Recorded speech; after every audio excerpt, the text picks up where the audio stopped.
muito bom tê-lo mais uma vez aqui conosco para iniciar mais esse estudo bíblico.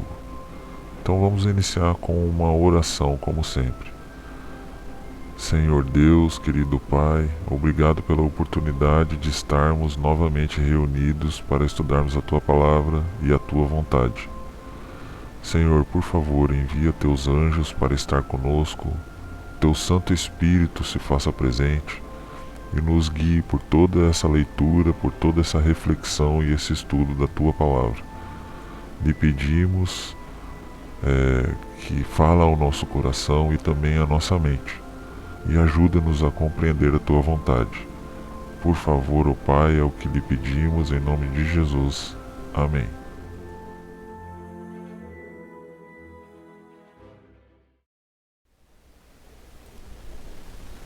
Curso Ouvindo a Voz de Deus. Lição 20. O dízimo. Número 1. Como Deus manifestou seu amor por nós? 1 João 4, verso 9.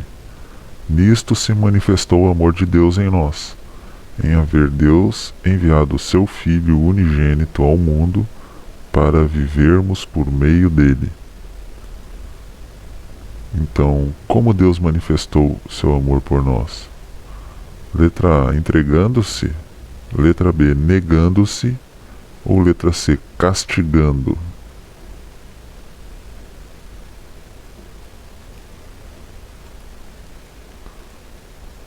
Número 2, com relação ao dinheiro. O que Deus faz por seus filhos? Deuteronômio 8, 17 a 18. Não digas, pois, no teu coração, a minha força e o poder do meu braço me adquiriram estas riquezas. Antes te lembrarás do Senhor teu Deus, porque é Ele o que te dá força para adquirires riqueza, para confirmar a sua aliança, que, sob juramento, prometeu a teus pais, como hoje se vê. Então, com relação ao dinheiro, o que Deus faz por seus filhos? Letra A, não faz nada. Letra B, não se importa. Ou letra C, Deus dá capacidade para adquirir bens materiais. Número 3. Por que razão possui Deus direito sobre nós e nossos bens? Gênesis 1, 1. No princípio criou Deus os céus e a terra. Salmos 24, verso 1. Ao Senhor pertence a terra e tudo o que nela se contém, o mundo e os que nele habitam. Salmos 50, do verso 10 ao 11. Pois são meus todos os animais do bosque e as animárias aos milhares sobre as montanhas. Conheço todas as aves dos montes e são meus todos os animais que pulam no campo. Então, por que razão possui direito Deus sobre nós e nossos bens? Letra A, porque Ele é o Criador, mantenedor e redentor de toda a terra. Letra B, porque Deus pode castigar aqueles que desobedecerem Ele. Ou letra C, porque precisamos entregar tudo para ser salvo. Então vamos lá, podem responder. Número 4. Que percentual de nossas rendas Deus reservou para que lhe devolvemos como ato de adoração? Levíticos 27, 30. Também todas as dízimas da terra, tanto dos cereais, do campo, como dos frutos das árvores, são os do Senhor. Santas são ao Senhor. Então, que percentual de nossas rendas Deus reservou para que lhes devolvêssemos como ato de submissão a Ele, como ato de reconhecimento que Ele nos mantém?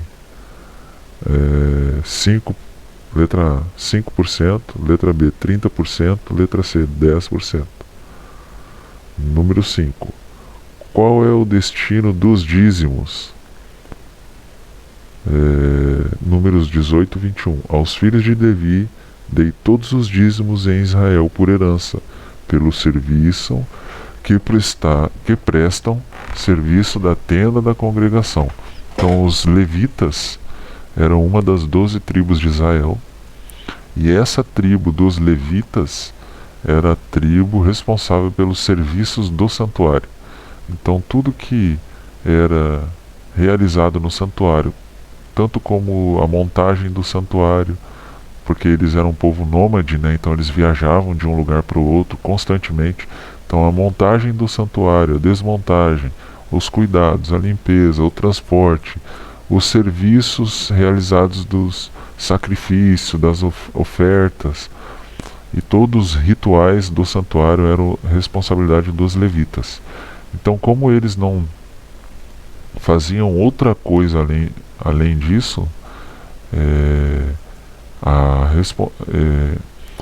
os dízimos que eram levados ao templo era para que eles pudessem se manter, né? Então, como não existia dinheiro no início, né, nesse período,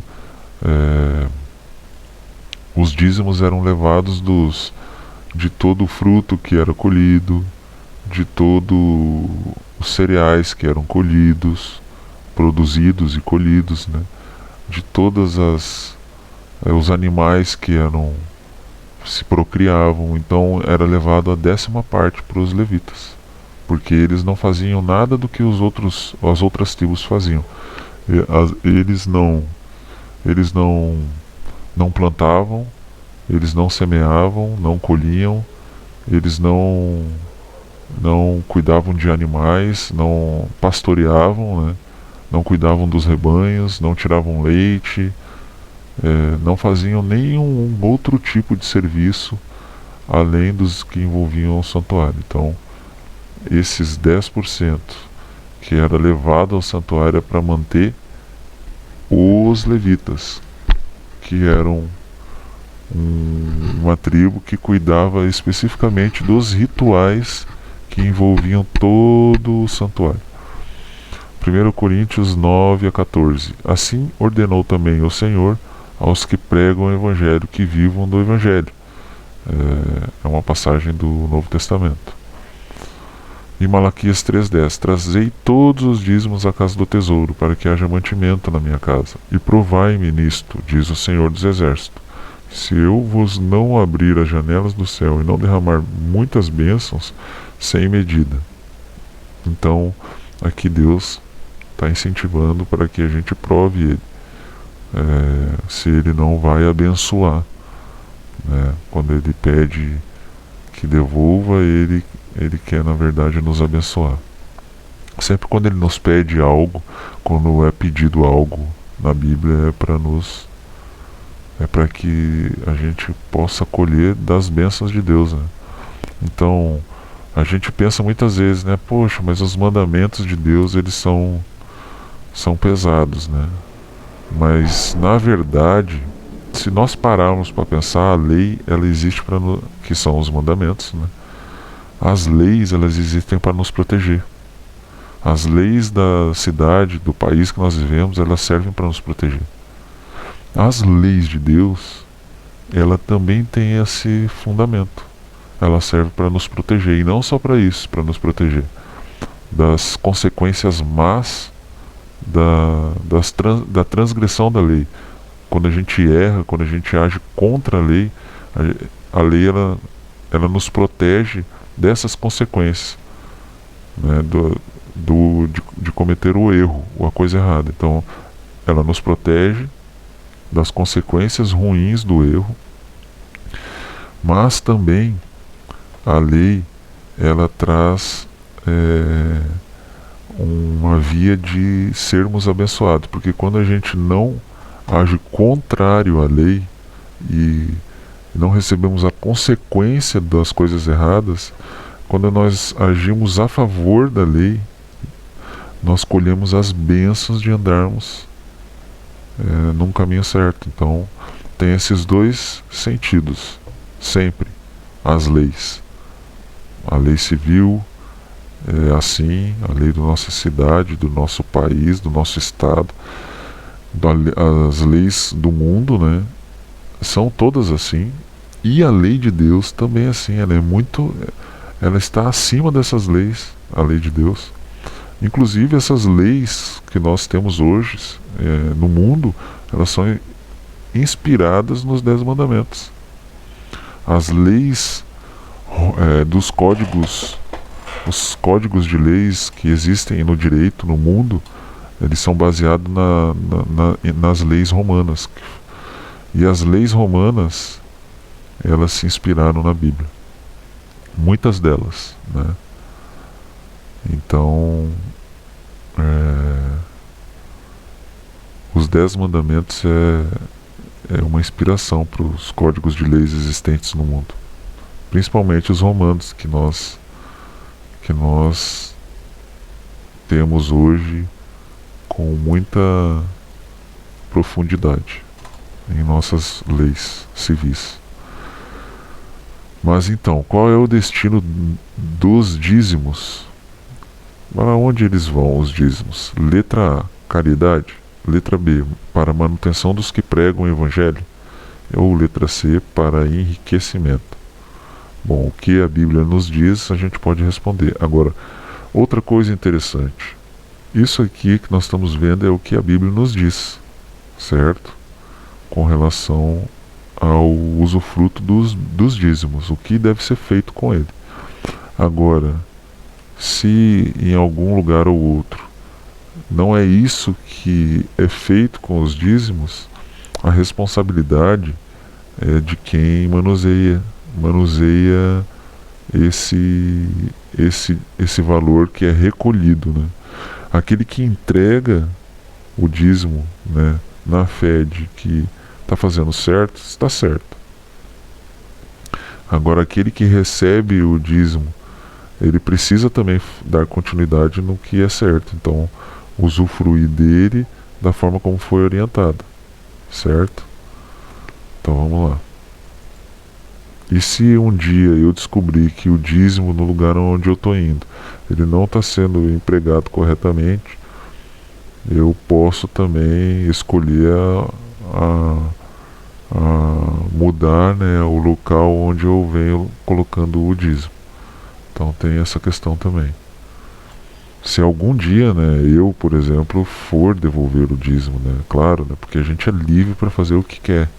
Todos são livres para fazer o que quiser. Agora, aqui é um conselho para que a gente possa usufruir das bênçãos, desse conduto de coisas boas que acontece quando a gente anda num caminho que só vamos colher coisa boa. É isso aí. Número 6. O que Deus diz daqueles que retêm dízimos e ofertas? Olha só. Malaquias 3:8. Roubará o homem a Deus? Todavia vós me roubais e dizeis: em que te roubamos? Nos dízimos e nas ofertas. Isso é Deus dizendo ao profeta Malaquias, para que ele falasse ao povo. Ageu 1:6, outro profeta. Tendes semeado muito e recolhido pouco. Comeis, mas não chega para fartar-vos. Bebeis, mas não dá para saciar-vos. Vestivos, mas ninguém se aquece. E o que recebe salário, recebe-o para pô-lo num saquitel furado. Bom, o que Deus diz daqueles que retêm os dízimos e ofertas?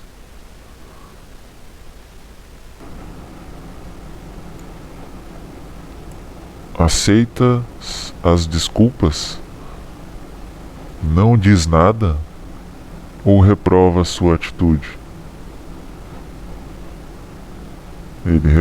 Bom.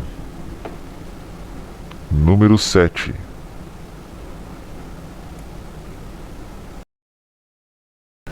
Número 7. Que promessas Deus faz aos que fielmente lhe devolvem o dízimo? Provérbios 3, 9-10. Honra ao Senhor com os teus bens e com as primícias de toda a tua renda, e se encherão fartamente os teus celeiros, e transbordarão de vinho os teus lagares. Que promessas então Deus faz aos que fielmente lhe devolvem o dízimo? Letra A, derrama bênçãos? Letra B, traz dificuldades? Ou letra C, não faz nada? Número 8. O que Deus espera de nós? Segundo Coríntios 9:7. Cada um contribua segundo o que tiver proposto no coração, não com tristeza ou por necessidade, porque Deus ama quem dá com alegria. Atos 17:30. Ora, não levou Deus em conta os tempos da ignorância, agora, porém, notifica aos homens que todos, em toda parte, se arrependam. Bom, o que Deus espera de nós, então? Fidelidade sistemática. Letra B. Dar sempre com alegria e generosidade. Ou letra C. Todas as alternativas. Perguntas finais. Entendi que Deus é o Criador e mantenedor de todas as coisas. Desejo ajudar na pregação do Evangelho, sendo fiel nos dízimos. Vamos lá, podem responder.